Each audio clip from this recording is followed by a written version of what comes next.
Hey guys, as any other review on this channel, after finishing the games, let's find out if it was worth playing Demon Gaze. For that, I'll break the content in story, gameplay, graphics and music. Also, I would like to talk about the post-content, where I am going to spoil some things. Not the major ones, but I believe it is worth doing to talk about the whole experience of these games. So be sure to check timestamps, just in case. The obligatory question is, are these stories linked? And the answer is yes, they are linked, but I'll briefly explain that in the post-content.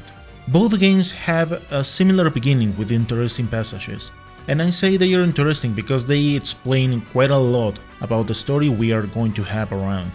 In Demon Gaze Extra, the game starts with a brief explanation of who this main character is, under which circumstances he was found, and where the story is leading. After that, we find that the MC is in a sort of prison, where he is told that he needs to run before they get caught by a demon that is chasing them.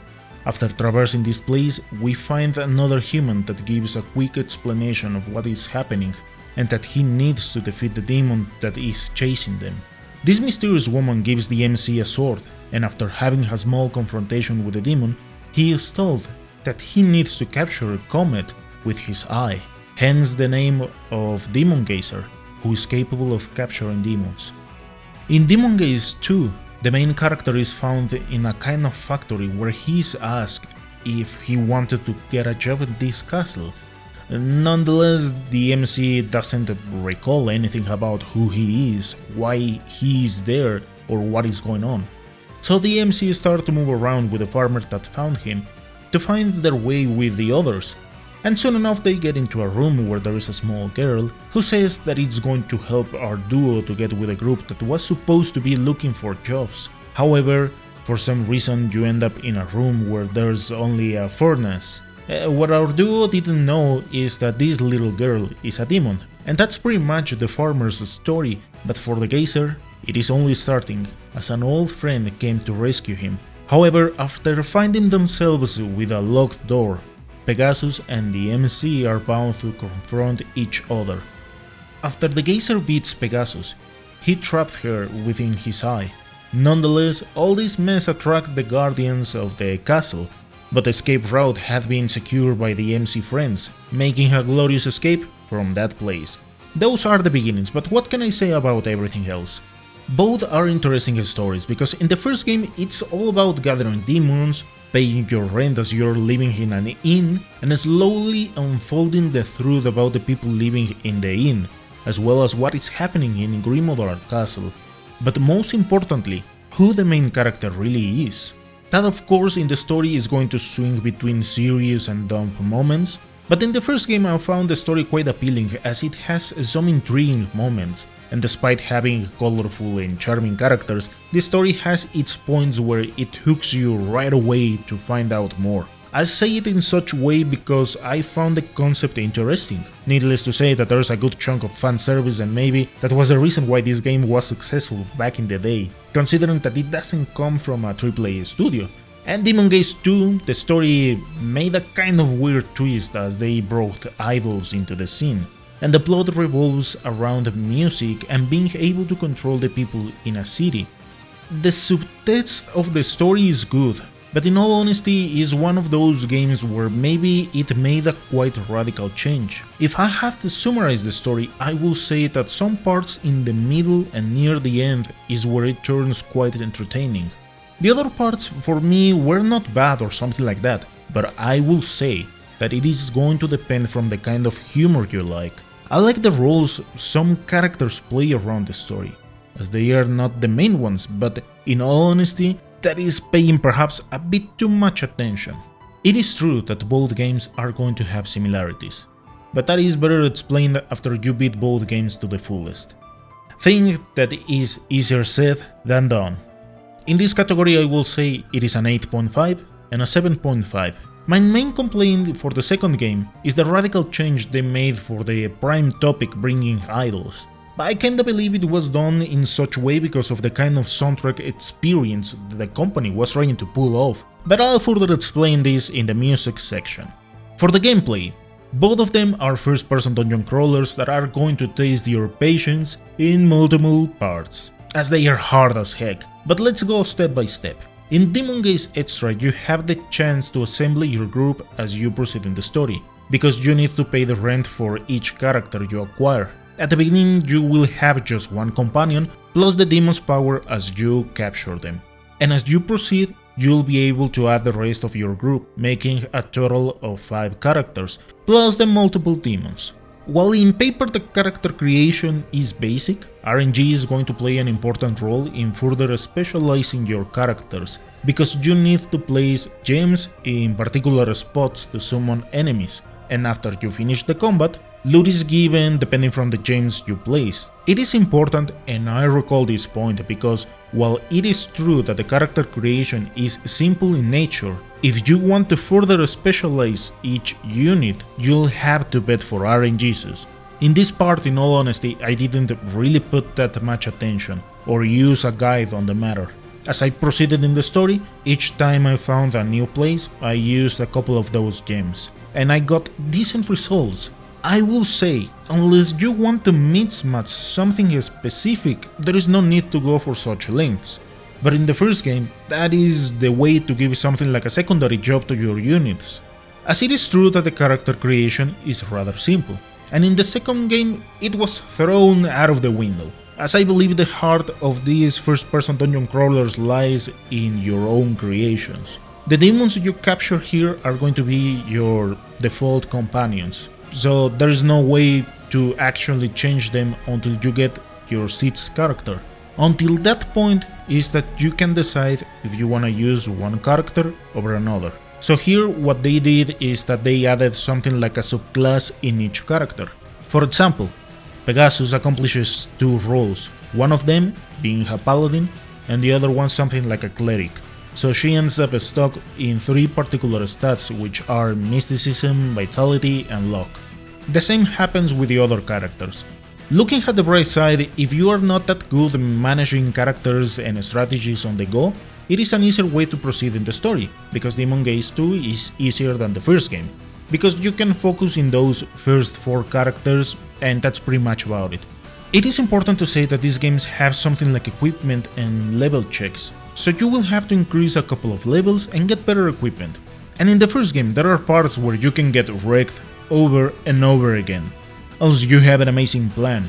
Here, a word of advice: at the very least get a fighter or a samurai, and train Mars, unless you wanna suffer a lot, because there are some enemies in the normal story that have brutal HP regenerations, so unless you outdamage them, it is a race against MP and RNG. Here this is a classic example of what a samurai can do with Carnage. Pretty much the character attacks until it is hit, so think in samurais as glass cannons, as most of the time you use 2 weapons with them. However, the damage output with the correct setup can make miracles, as you are able to deal a freaking lot of damage. Nonetheless, they can also end up dying in terrible ways. As you proceed in this story, you will get into harder dungeons with gimmicky ways to play around them. That is going to be similar in both games, places where you cannot use magic attacks or stuff like that.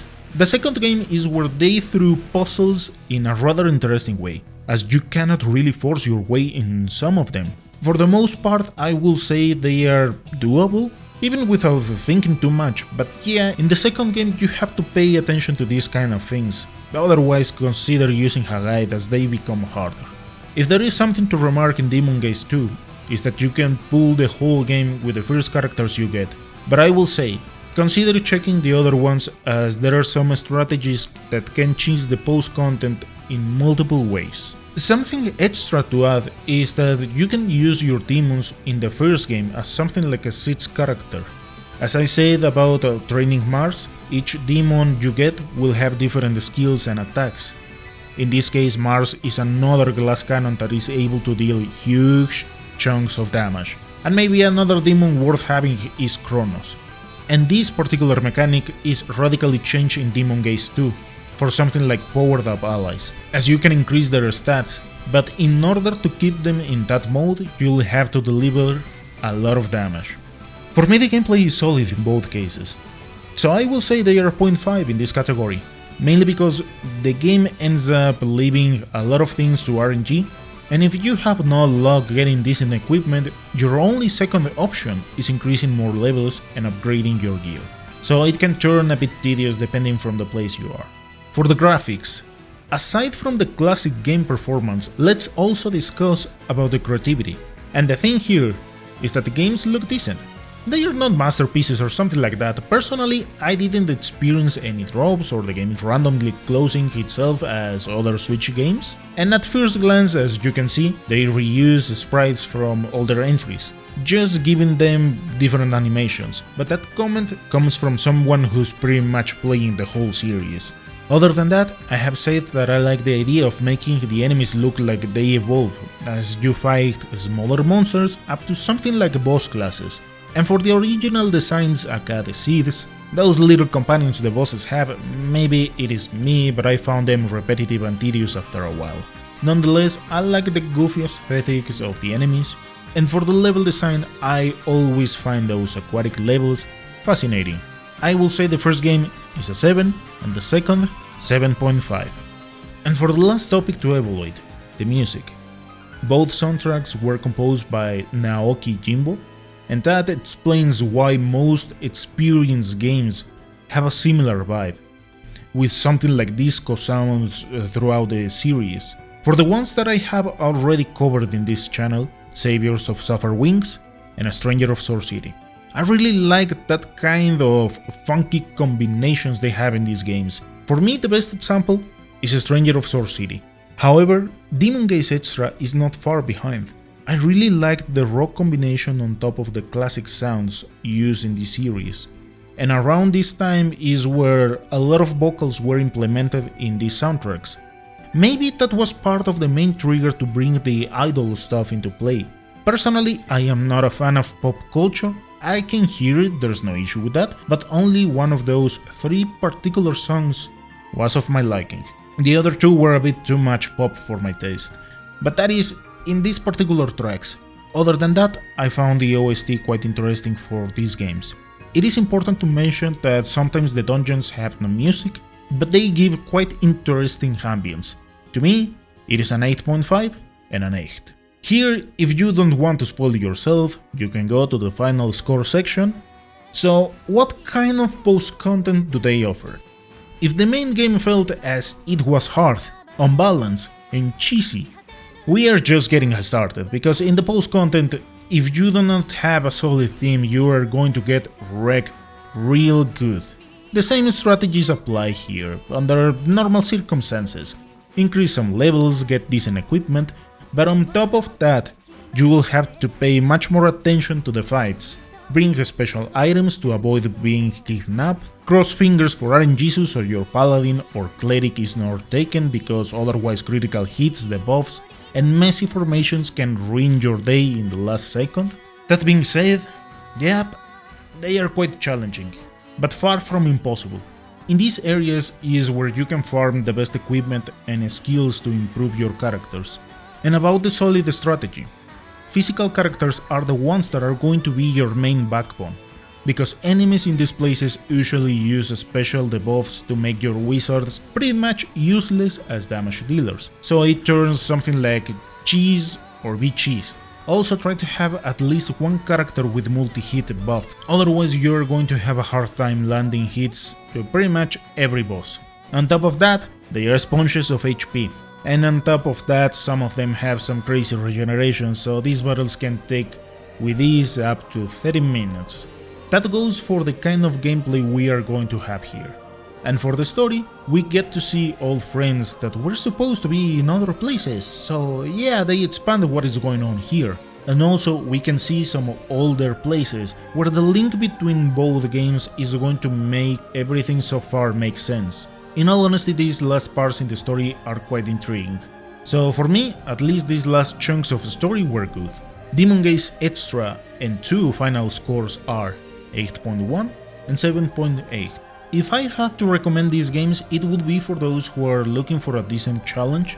As we saw, they can turn it into quite interesting adventures. However, keep in mind that the first game is perhaps a bit too cartoonish, and the second game makes a twist for the slightly worse with the idle stuff. Nonetheless, they are good games. Thank you so much for watching, and I'll see you next time.